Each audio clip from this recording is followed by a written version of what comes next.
좋은 우리 성도교회에 오셔서 예배하시게 된 것을 진심으로 축복을 드리고 환영합니다. 아주 근엄하고도 그러나 어리석기 짝이 없는 어떤 왕이 있었습니다. 이 왕이 걸음을 걸을 때마다 발에 먼지가 묻는 것으로 인해서 짜증이 났습니다. 또 거친 땅 때문에 발이 종종 상하게 된다고 투덜거리면서 늘 불만스러워했는데, 급기야는 이런 명령을 내렸습니다. 나라의 전역 길에다가 소 가죽으로 다 깔아라 그랬습니다. 이 소문이 삽시간에 전국에 퍼졌습니다. 사람들이 그 소리를 듣고 배꼽을 잡고 웃었습니다. 아니, 어떻게 그런 명령을 할 수 있단 말이냐? 어떻게 이 소가죽을 우리나라 전역에 다 깔 수 있느냐? 사람들이 그건 말도 안 되는 일이라 그랬습니다. 그때 아주 지혜로운 사람 한 사람이 왕을 찾아가서 얘기했습니다. 임금님, 소가죽으로 땅을 다 덮다니요, 그거는 가당치도 않는 일입니다. 우리나라에 있는 모든 소를 다 잡아서 깔아도 못 갑니다. 그러지 마시고 제게 좋은 생각이 하나 있습니다.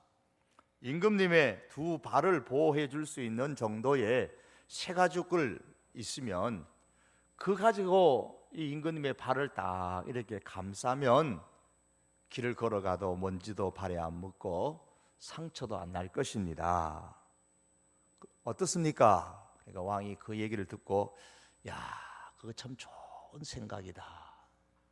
그래서 구두가 만들어졌다고 합니다. 이게 구두의 유래입니다. 여러분, 길이 좋아지기를 원하십니까? 그러지 마시고 내 발걸음이 좋아져야 됩니다. 발걸음이 좋아지면 길이 좋아지는 겁니다. 길이 새롭게 되기를 원하십니까? 내 발과 내 발걸음이 새로워지면 세상은 달라집니다. 길은 새로워지는 겁니다. 마찬가지로 참 좋은 성도 교회인데 교회가 마음에 안 드십니까? 문제는 간단합니다. 내가 좋아지면 나로 인해서 교회는 좋아집니다. 내가 하나님 앞에 잘 쓰임을 받는다면 우리 교회는 정말 더 좋아집니다. 하나님께 쓰임 받는 교회가 되겠죠. 그러므로 내가 하나님의 좋은 일꾼이 되려고 애를 쓰시기 바랍니다. 그러면 나도 교회도 다 희망이 있습니다. 하나님의 일꾼이 되기를 열망하는 것은 결코 잘못된 것이 아닙니다. 혹 어떤 분들은 교회의 장로나 권사나 집사가 되고 싶어 하면 마치 순수하지 못한 좀 불경건스러운 신앙을 가진 분으로 치부하시는 분들이 계시는데 잘못된 생각입니다. 또 어떤 분들은 나는 장로가 되고 싶은 생각이 없는데, 권사가 되고 싶은 생각이 없는데 나를 괜히 뽑아가지고 나는 안 하련다, 그러시는 분이 계시는데 그것도 잘못된 생각입니다. 오히려 그 반대로 우리는 중직자가 되려고 지속적으로 열망을 품어야 됩니다. 장로가 되려는 열망을 품으시고요, 권사나 장립집사가 되어서 하나님을 섬기겠다는 그런 열망을 지속적으로 품으시기를 바랍니다. 그것이 오히려 성경적인 마음입니다. 오늘 본문 1절에 보십시오. 뭐라고 말씀하셨습니까? 미쁘다 이 말이요, 사람이 감독의 직분을 얻으려 하면 선한 일을 사모한다 함이로다. 감독의 직분을 얻으려면, 얻는다, 얻으려 한다, 이 말씀은 지속적으로 열망한다라는 뜻입니다. 감독이 되고자 하는 마음을 지속적으로 열망하는 거예요. 선한 일을 사모한다 그랬습니다. 사모한다는 말 역시도 마음에 둔다는 뜻입니다. 지속적으로 강한 열망을 가지고 있다는 뜻입니다. 그러므로 하나님의 일꾼이 되어져서 하나님께 쓰임을 받고자 하는 그런 강한 열망을 지속적으로 갖는 것은 하나님께서 기뻐하시는 일입니다. 그런데 정말 중요한 것은 왜 그런 중직자가 되고 싶어 하느냐, 왜 하나님의 일꾼이 되고 싶어 하느냐라는 그 목적, 동기입니다. 왜 되고 싶으십니까? 왜 되고 싶어 해야만 합니까? 1절의 말씀에 선한 일이라 그랬습니다. 선한 일을 위하여 되고 싶어하는 강한 열망을 지속적으로 가져야 합니다. 여기서 말씀하는 선한 일이라는 것은 자기의 유익을 의미하는 것이 아니고 교회의 유익을 위한 것입니다. 자신의 영광이나 자신의 인기가 아니라 하나님을 위한 일입니다. 복음을 위한 일입니다. 하나님 나라를 위한 일을 의미합니다. 하나님 나라를 위해서 교회를 돌보고 섬기는 일을 하고 싶어서 나는 중직이 되고 싶어 합니다. 그런 되고 싶어 하는 강한 열망을 마음에 품고 하나님을 섬깁니다. 이것은 믿음의 마음입니다. 바울은 미쁘다 이 말이요 그랬습니다. 미쁘다, 신실하다, 믿을만하다 그 말입니다. 그런 열망을 가지고 신앙생활하는 것은 미쁘다 이 말이요. 무슨 말입니까? 감독이 되기 위해서 선한 일을 사모하는 이 말, 그런 열정을 가지고 있는 그것은 믿을만한 말인 거예요. 신실한 말입니다. 그런 마음은 믿음의 마음이라는 뜻입니다. 바울 사도가 지금 이 말씀을 하고 있던 1세기 당시에는 교회 일꾼이 된다는 것이 인기를 얻는다거나 편하게 될 수 있는 일이 결코 아니었습니다. 오히려 그 당시의 교회는 핍박의 대상이었기 때문에 교회의 일꾼이 된다는 것은 박해의 첫 번째 목표가 될 수 있는, 대상이 될 수 있는 아주 위험한 일이었습니다. 그야말로 주님을 위해서 목숨을 바칠 각오가 아니면 할 수 없는 일이 바로 교회의 일꾼이 되는 것이었습니다. 모든 헌신과 희생이 요구되는 일이 교회의 일꾼이 되는 일이었습니다. 그러므로 그러한 헌신과 희생과 핍박이 있음에도 불구하고 교회에서 하나님의 일을 위하여 중직자가 되는 것, 이것을 강한 열망을 품고서 지속적으로 사모하는 것은 하나님이 기뻐하시는 일이요 바람직한 일입니다. 우리 성도교회에서 특별히 이제 다음 주에 우리가 중직자들을 우리가 피택하겠습니다마는 열망을 품으십시오. 그리고 기도하십시오. 동기는 선한 일입니다. 또한 이런 중직뿐만 아니라 하나님의 교회에서 쓰임받는 일을 사모하시기를 바랍니다. 세상의 그 어떤 일에 내가 쓰임을 받는 것보다 하나님의 일에 쓰임받는 것을 더 사모하시기를 바랍니다. 우리 성도교회에서 특별히 내년부터 새롭게 편성할 구역의 구역장이 되고자 하는 그런 열망도 마음에 품으시고 사모하시기를 바랍니다. 세상에서 가장 귀한 일은 하나님께 쓰임을 받는 일입니다. 하나님께 쓰임을 받는 이것이 가장 가치 있는 일이고 우리 인생에 의미 있는 일입니다. 디모데전서 1장 12절과 13절에 보시면 바울은 자기처럼 비방자요, 핍박자요, 박해자요, 폭행자인 사람을 하나님께서 구원해 주시고 거기에 더해서 충성스럽게 직분까지 맡겨주시니 감사하다 그랬습니다. 감사하다. 열정적으로 하나님의 일꾼이 되어서 하나님께 쓰임받기를 사모하고 더 나아가서 감사한 마음으로 하나님의 일꾼으로 충성스럽게 섬기는 우리 성도교회의 교우들이 다 될 수 있기를 축복합니다. 하나님께 쓰임받는 이 진실한 하나님의 일꾼에게는 반드시 하나님께서 주시는 면류관의 상급이 있습니다. 우리가 이번뿐만이 아니라 한평생 살아가면서 하나님의 일꾼으로 하나님의 교회에서 하나님께 쓰임받기를 사모하고 열망을 품어야 합니다. 하나님의 선한 일을 위해서 쓰임받는 하나님의 일꾼이 되려고 하는 이 강한 열망을 품는 것은 매우 소중합니다. 소중한 것만큼 하나님의 일꾼에 걸맞는 믿음과 인품을 우리는 소유해야 합니다. 오늘 본문에서 바울은 그래서 하나님의 일꾼이 갖추어야 할 인품과 성품에 대해서, 신앙에 대해서 몇 가지를 말씀합니다. 2절 말씀을 중심으로 오늘 보려고 합니다. 감독은 책망할 것이 없으며 한 아내의 남편이 되며 절제하며 신중하며 단정하며 나그네를 대접하며 가르치기를 잘하며 그랬습니다. 하나님의 일꾼은 책망할 것이 없어야 됩니다. 감히 그 누가 하나님의 일꾼이 될 수 있습니까? 책망할 것이 없어야 된다. 이 말 앞에 그냥 그 열정이 그냥 식어지는 듯합니다. 사람이 털어서 책망할 일이 없는 사람이 그 누가 있겠습니까? 조사하면 다 나옵니다. 다 나오게 돼 있어요. 나는 절대로 아닙니다. 그건 모함입니다. 그런 일 절대로 없습니다. 그런 분들도 조사받으러 들어갔다가 나올 때는 국민들에게 죄송합니다 라는 말을 많이 합니다. 털면은 책망받을 일이 없는 사람이 없다는 이야기입니다. 그런데 왜 오늘 본문은 가장 먼저 하나님의 일꾼은 책망할 것이 없어야 한다 그랬을까요? 책망할 것이 없다는 이 말씀은 결코 그 사람에게 흠이나 잘못이 전혀 없다라는 그런 의미는 아닙니다. 흠이나 잘못으로 말하면 말씀드린 이 바울은 스스로 자신을 비방자라고 했고 박해자라고 그랬고 폭행자라고 그랬습니다. 디모데전서 1장 15절에 보면 나는 죄인 중에서도 괴수라 그랬습니다. 아주 나는 질이 나쁜 사람이었다 그랬습니다. 죄인 중에 괴수니까 얼마나 질이 나쁩니까? 그런데 나 같은 사람도 하나님께서 사도로 세우셨다 그렇게 고백했습니다.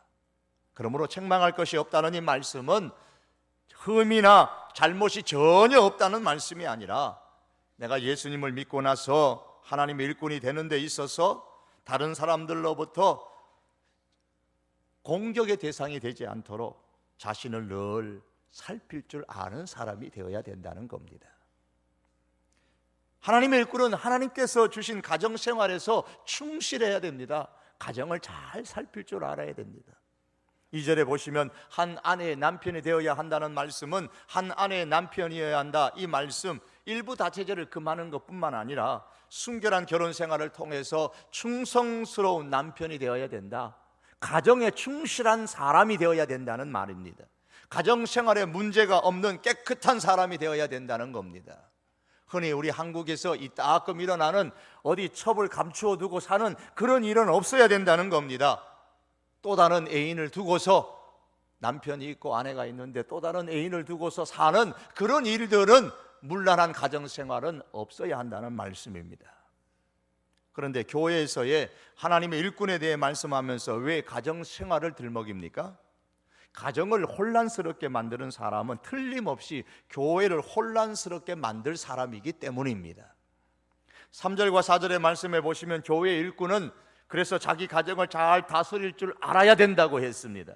5절의 말씀에 보면 사람이 자기 집을 다스릴 줄 알지 못하면 어찌 하나님의 교회를 돌아보리요 라고 했습니다.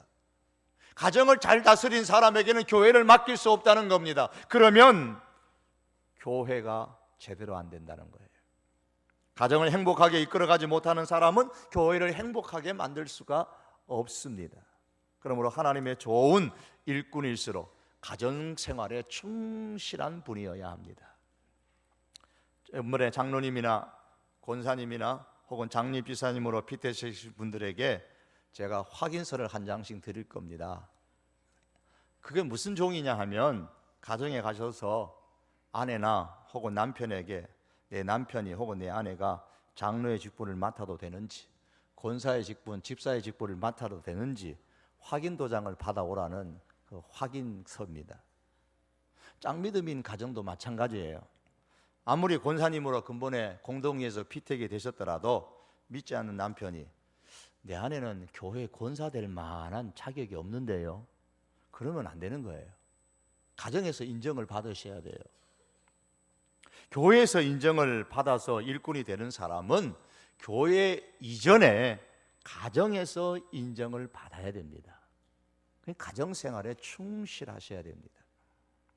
크로포드 토이라는 사람이 아람 속담을 들어서 이런 설명을 했습니다. 집안을 견딜 수 없게 만드는 것이 세 가지가 있습니다. 집안이 그냥 엉망인 거예요. 이게 되면 세 가지.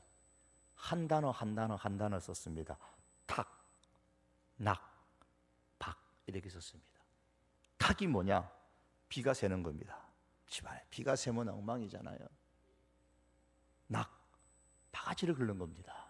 낙, 박, 집안에 빈대가 울고한 겁니다. 이건 못 견디는 거예요.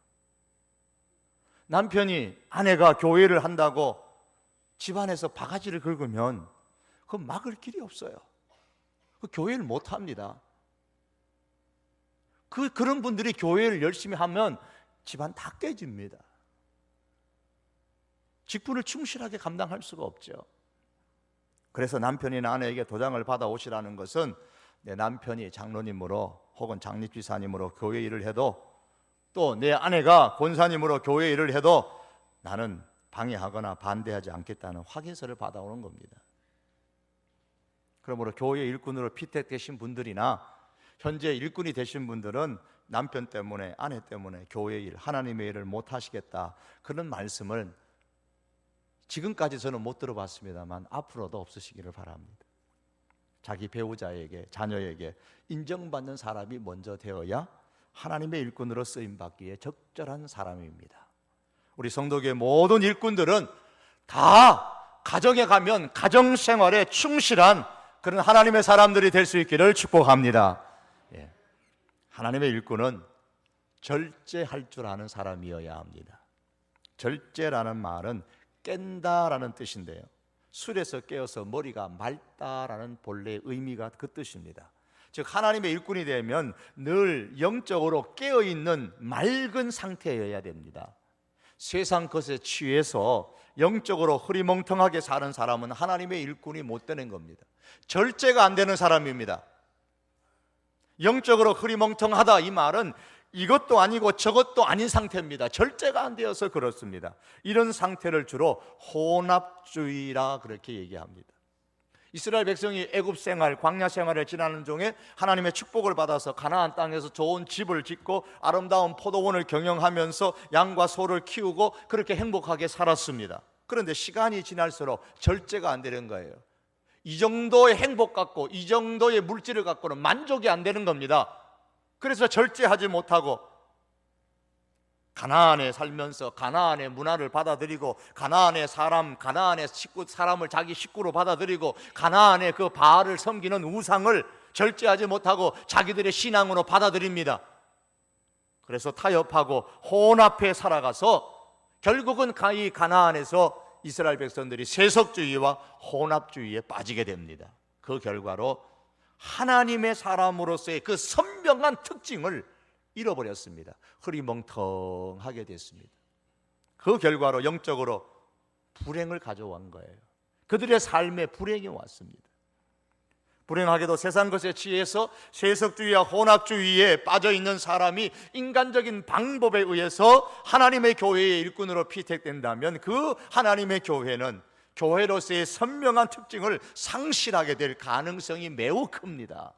그래서 조심해야 합니다. 하나님께서 누군가를 축복해 주셨을 때는 그만한 이유가 있으십니다. 하나님의 축복이라는 것은 주신 그 축복을 통해서 하나님께서 원하시는 특별한 사명을 감당하라는 하나님의 사인인 거예요. 이스라엘이 하나님의 축복을 받았을 때는 그만한 이유가 있었습니다. 괜히 축복해 주신 것이 아닙니다. 받은 축복을 가지고 하나님의 사명을 감당해야만 했습니다. 그러나 그들은 절제하지 못해서 사명을 감당하지를 못했습니다. 오히려 축복을 세속주의와 혼합주의로 가는 기회로 삼았고 그 결과로 삶이 망하게 되었던 겁니다. 하나님께서 우리 교회에 축복을 주셔서 새로운 중직자를 세울 수 있는 이 좋은 기회를 주셨습니다. 그렇다면 우리 교회와 온 성도들은 이 축복의 기회를 잘 사용을 해서 절제하는 사람, 즉 영적으로 세속주의와 혼합주의에 물들지 않는 그런 선명한 분들을 교회의 일꾼으로 세워야 할 사명이 우리에게는 있는 것입니다. 만일에 그렇지 아니하고 혈연이나 지연이나 학연에 얽매여서 일꾼을 세운다면 하나님의 축복을 세상의 혼합주의와 세속주의로 가는 기회로 삼는 이스라엘의 모습과 전혀 다를 바가 없습니다. 우리 사회의 구조적인 잘못 가운데 하나가 이 혈연과 지연과 학연에 의해서 차림매김이 정해지는 것이죠. 고질적인 우리나라의 문제입니다. 아니, 사람이 가는 곳에는 이런 문제점이 다 있습니다. 이러한 현상이 교회에 들어와서 자리매김을 하게 된다면 교회는 바로 세속주의에 빠지는 것이고 세상의 형태를 답습하는 혼합주의에 빠지는 것입니다. 하나님의 일꾼은 절제하는 사람, 영적으로 선명하게 깨어있는 사람이어야 합니다. 혈연과 지연과 학연을 과감하게 끊어버리고 영적으로 분명하게 깨어있는 이런 분들을 우리 성도교회의 일꾼으로 세우게 될 때에 우리 교회는 근본의 중직자 피택으로 말미암아서 더 큰 하나님의 축복을 받는 기회가 될 줄로 확신합니다. 그런 분들을 세워주시기를 바랍니다. 또한 내 자신이 그런 사람이 되기 위해서 힘쓸 수 있기를 바랍니다. 하나님의 일꾼은 또한 신중해야 합니다. 신중하다라는 말은 정상적인 정신으로 행동하는 그런 내적인 상태를 말합니다. 다시 말하면 하나님의 일꾼은 죄를 짓는 것에 대해서는 심각해야 됩니다. 죄를 짓는 것을 이렇게 손바닥 뒤집듯이 가볍게 여기면 안 됩니다. 소홀하게 생각하면 안 됩니다. 그리고 어떤 일을 할 때는 하나님 앞에서 정직해야 합니다. 이게 신중하다라는 본래의 의미입니다. 하나님께서 다윗을 평가하실 때에 하나님 앞에서 행하는 삶을 살았다고 평가를 하셨습니다. 하나님께서 이런 다윗을 일컬어서 내 마음에 합한 사람이다, 내 마음에 흡족한 사람이라고 하셨습니다. 왜? 하나님 앞에서 정직하게 행동하는 삶을 살았기 때문입니다. 종교개혁자 칼빈의 삶이 바로 그것이었습니다. 그는 이렇게 외쳤습니다. 코람데오, 하나님 앞에서, 하나님 앞에서, 하나님 앞에서 살려고 애를 씁니다. 사랑하는 성도 여러분, 하나님 앞에서 정직한 모습으로 살고 또한 하나님 앞에서 정직하게 살아가는, 그렇게 살려고 애쓰는 그런 사람들을 하나님의 교회 일꾼으로 선택할 수 있기를 바랍니다. 또한 내 자신이 그러한 하나님 앞에서 정직한 사람이 되기 위해서 힘쓰는 우리들의 신앙생활이 되기를 원합니다. 또한 하나님의 일꾼은 단정해야 합니다. 이 단정하다라는 말은 질서 있게 잘 정돈된다는 뜻이죠. 그 질서와 정돈을 강조하는 겁니다. 사도 바울이 고린도 교회를 향해서 말씀하기를 모든 것을 질서 있게 하고 적당하게 하라 그랬습니다. 적당하게 하고 질서 있게 하라. 이 적당하게 한다는 말은 그럭저럭 대충 한다는 뜻이 아닙니다. 단정하게 한다는 말입니다. 질서 있게 한다는 말이에요. 교회 일을 할 때는 이 질서 있게 하셔야 됩니다.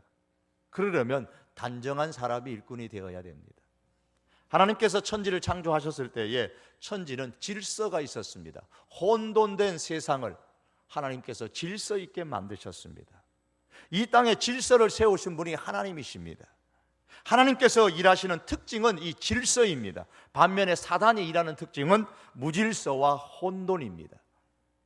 단정한 하나님의 일꾼은 교회의 질서를 어지럽히지 않습니다. 이런 분들이 하나님의 교회의 일꾼이 되어야 됩니다. 또한 단정한 사람은 질서를 지킬 뿐만 아니라 질서를 만들어낼 줄 압니다. 그런 의미에서 단정한 사람은 화평을 이루는 사람입니다. 단정한 사람이 가는 곳에는 질서가 있고 질서가 있는 그곳에는 항상 평화가 있습니다. 화평이 있습니다. 일꾼 한 사람 제대로 세우면 교회에 질서가 잡히고 화평이 넘치고 그러다 보면 기쁨이 넘치고 웃음이 넘칩니다. 그러나 단정하지 못한 사람이 일꾼이 되면 교회는 혼란에 빠지게 되는 겁니다. 그러므로 여러분, 우리의 인생에 분열이 아니라 화합을, 갈등이 아니라 화평을 이루는데 적극적인 그런 하나님의 사람들이 될 수 있기를 바랍니다. 단정한 사람이 되어야 합니다. 그리고 그런 교우들을 근본에 우리 교회에서 하나님의 일꾼으로 세울 수 있기를 원합니다. 또한 하나님의 사람은 어려움에 처한 사람을 잘 살필 줄 아는 사람이어야 합니다. 2절에 보시면 나그네를 대접하며 그랬습니다. 당시에 나그네라는 것은 어려운 사람들의 대명사입니다. 하나님께서 구약에서 어려운 사람들을 얘기하실 때마다 고아와 과부와 나그네를 말씀하셨습니다.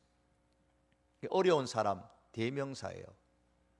그러므로 나그네를 잘 대접하라는 말씀은 어려움에 처한 사람을 잘 돌보라는 말씀입니다.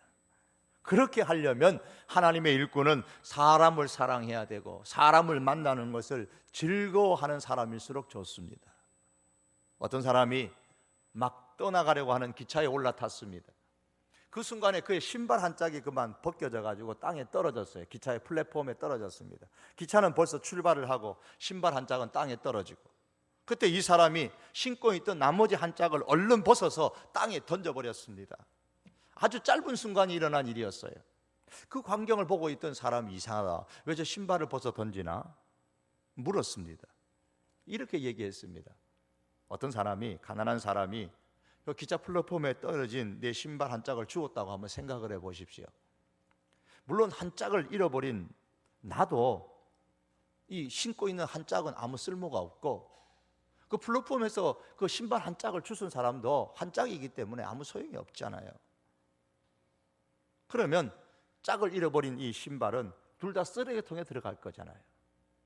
하지만은 제가 지금 신발을 한 짝을 다시 벗어서 플랫폼에 던졌기 때문에 신발 한 쌍이 거기 있어서 혹 가난한 사람이 주우면 그 신발이 꼭 필요한 사람에게 신을 수 있지 않습니까?